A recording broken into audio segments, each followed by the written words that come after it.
और इधर बरसाने से लड़कियां चली दही बेचने के लिए। कंस आगे बढ़ा और बोला,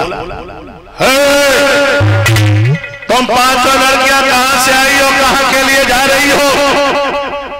आगे वाली लड़की कहने लगी, युवराज मैं बरसाने से आई हूं और मैं दही बेचने के लिए जा रही हूं। अच्छा, एक बात मुझे बताओ, तुम पांचों लड़कियों में से किन किन की शादी हो गई और कौन कौन सी कुंवारी हो? आगे वाली लड़की कहने लगी, युवराज हम जो दो लड़कियां आगे खड़ी हैं इनकी शादी हो गई है और ये तीन पीछे खड़ी ने की शादी ना है भाई है, जा साल बाद चलते हैं। एक बात बताओ, तुम दोनों लड़कियां कहां पे आई हो? आगे वाली लड़की कहने लगी, युवराज गोकुल में। हकला क्यों नहीं है? मथुरा के लड़के कैसा मर गए थे जो कि तुम्हारे गोकुल में गोकुल किया। 18 गुणों को सारा दिया, इन लड़कियों को ब्रश से बांध दो और तब तक चमड़े का हंटर बरसा जब तक इनके फट फट के कपड़े जमीन पर न गिरने लगे।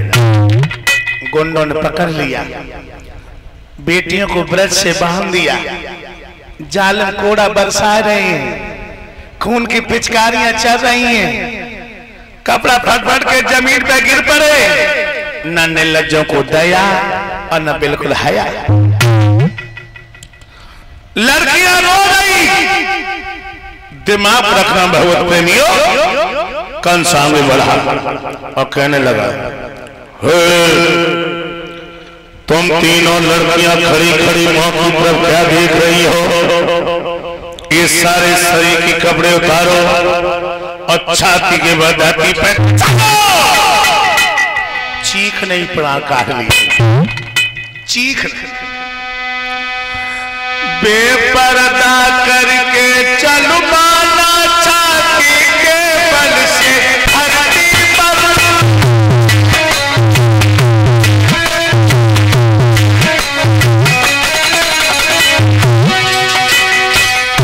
लड़कियां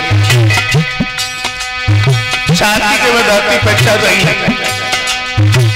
निर्लज्जों को न दया है न बिल्कुल हया है।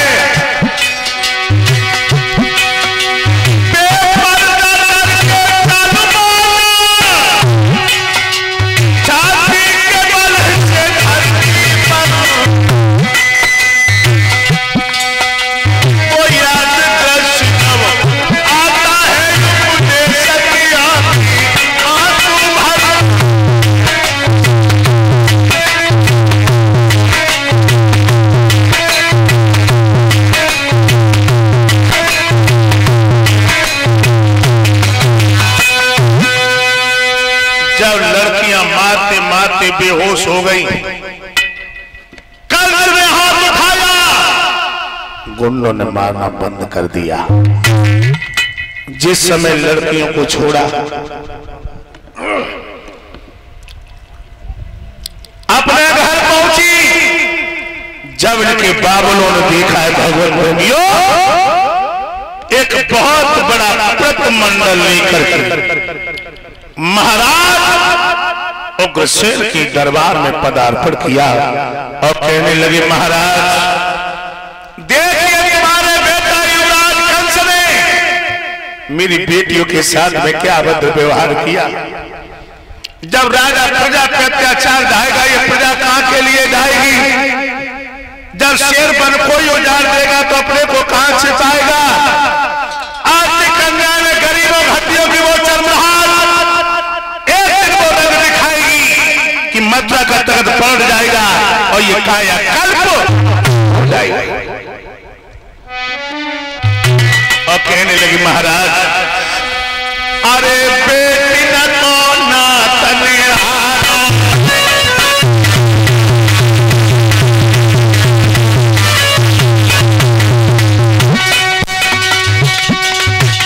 महाराज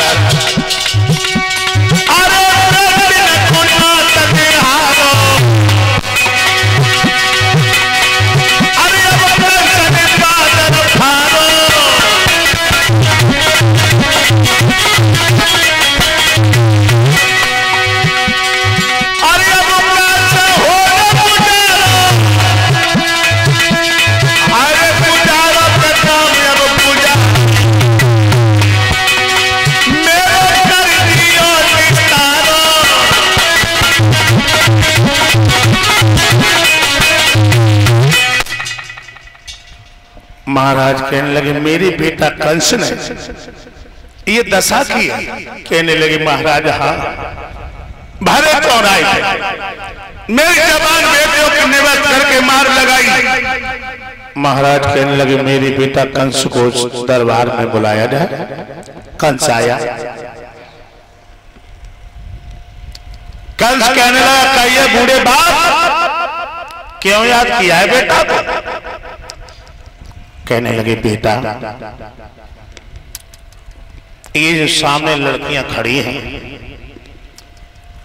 भरे चौराहे पे निवेश करके मार लगाई, क्या तुम्हें लगाई? कहने लगे हाँ बूढ़े बाप मैं नहीं लगाई। क्यों? जब तुम राजा नहीं होगी प्रजा के साथ में ये सलूक करोगे? कंस कहने लगा बूढ़े बाप तुम नहीं जानते कि सत्ता कैसे चलाई जाती है। तुम तो बूढ़े हुए सो हुए और तुम्हारी अकल की घोड़ी बूढ़ी हो चुकी है। और कंस क्या बोला? पिताजी कि जो कोई किसी की ना माने तो हल मान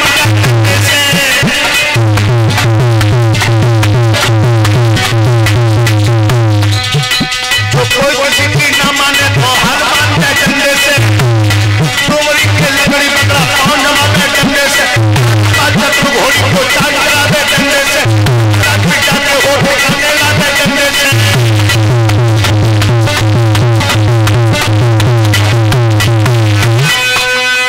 तुम नहीं जानते कि सत्ता कैसे चलाई जाती है।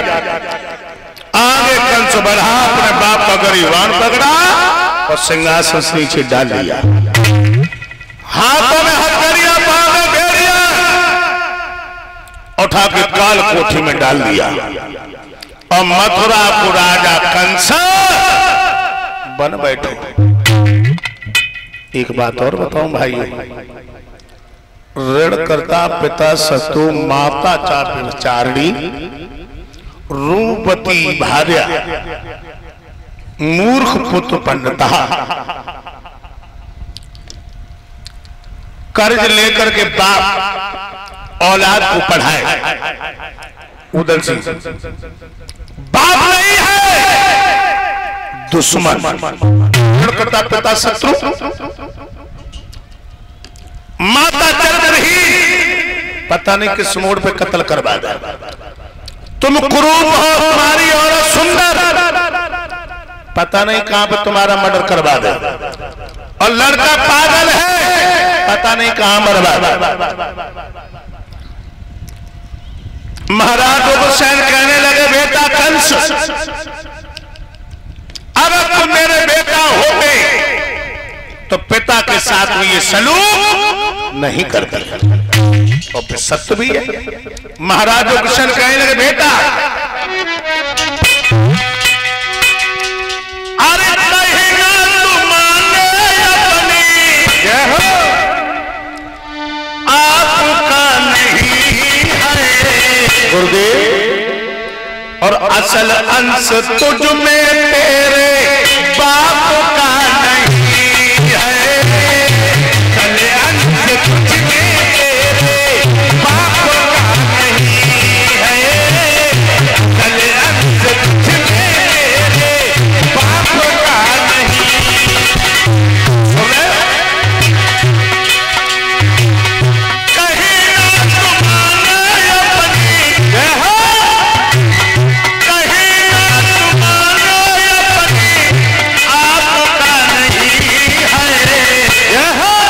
असल अंश तुझ में तेरे बाप का नहीं है। असल अंश तुझ में तेरे बाप का नहीं है। असल अंश तुझ में तेरे बाप का नहीं। क्यों?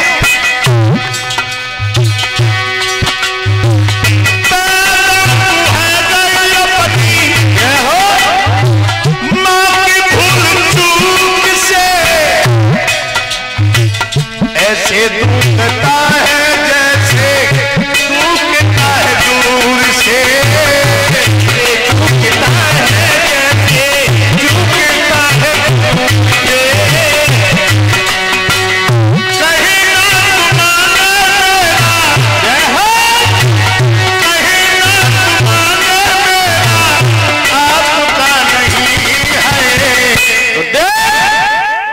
असल अंश में तेरे बाप की है, असल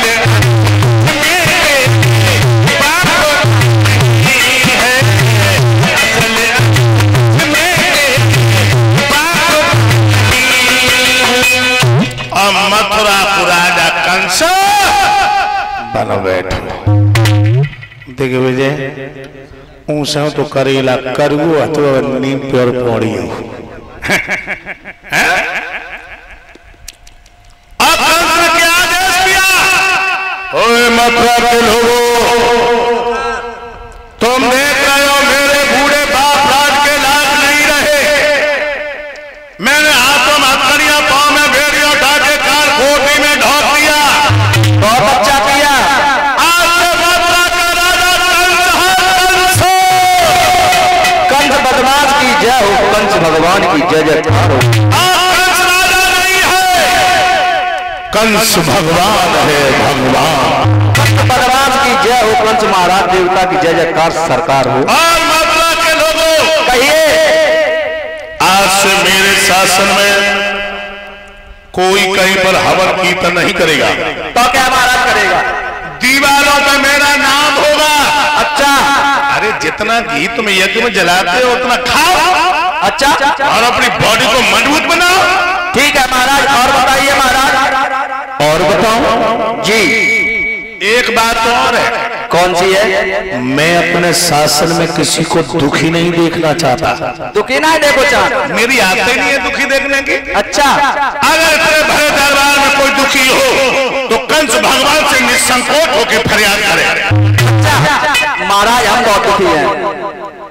तुम काहे को दुखी है? अब मुँह बच्चे बताना ही वजह। कहिए महाराज। पानी उठा के काल कोठी में ढोको। चिंता ना करो महाराज, झोंक दो। और कोई दुखी हो बता। महाराज हम बहुत दुखी हैं। मेरे सहपई के निवास में ललाक होएगा, तक मिलो ना है। हाँ तुम हथकड़ियां, पाँव में बेड़ी उठा के काल कोठी में ढोको। ठीक है महाराज समझाओ। दुखी देखना ही नहीं चाहता। काल दुखी देखो नहीं चाहता? अपनी आंखों के सामने बिल्कुल नहीं। अच्छा। कोई दुखी तो ना है? बरीफा मतलब ले लो। कोई दुखी तो ना है? चालू है मेरी परीक्षा देता बहुत दुखी है। जे काय को दुखी है? जिनकी जब कहूँ लड़ाई हुई आओ करता आपस। हाँ तो हथकड़ियां, पाँव में बेड़ी अलग अलग करके डालो। अब ना समझा डाले कथा सुन लेंगे। और कोई अब कोई डर के मारे जय नहीं कहते हम दुखी है। अपना दुख लेके डा उठा काल कोठी में झोंक दी। अब भूतल की आत्माएं सब करने लगी। अब कंस क्या करता है? गैयों के शीशों को काट लेता है। अब भोले बाबा के मंदिर में जाके चढ़ाई देते।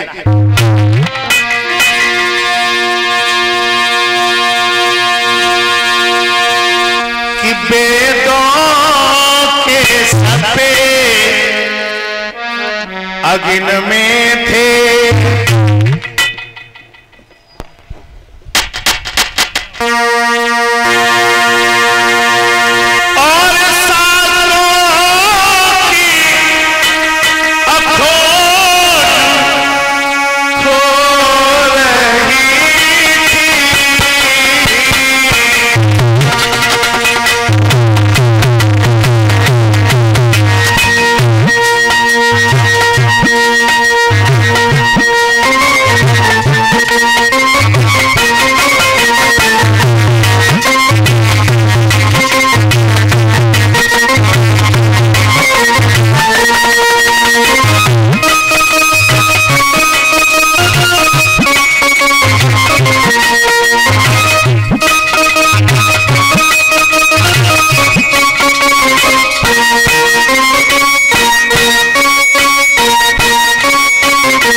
भूतल की आत्मा त्राहि माम करने लगी।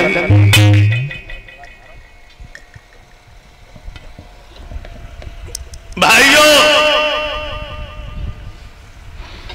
जब ब्रह्मा जी के सामने जाके रोने लगे, ब्रह्मा जी कहने लगे, हे वसुंधरे, ये आंसू मेरे सामने मत बहो, ये आंसू नहीं भगवान विष्णु के सामने बहो, जिन्होंने समय समय पर तुम्हारे आंसू पहुंचे। उसी समय देवव्रत क्षीर सागर में जाकर के भगवान का आह्वान करने लगे।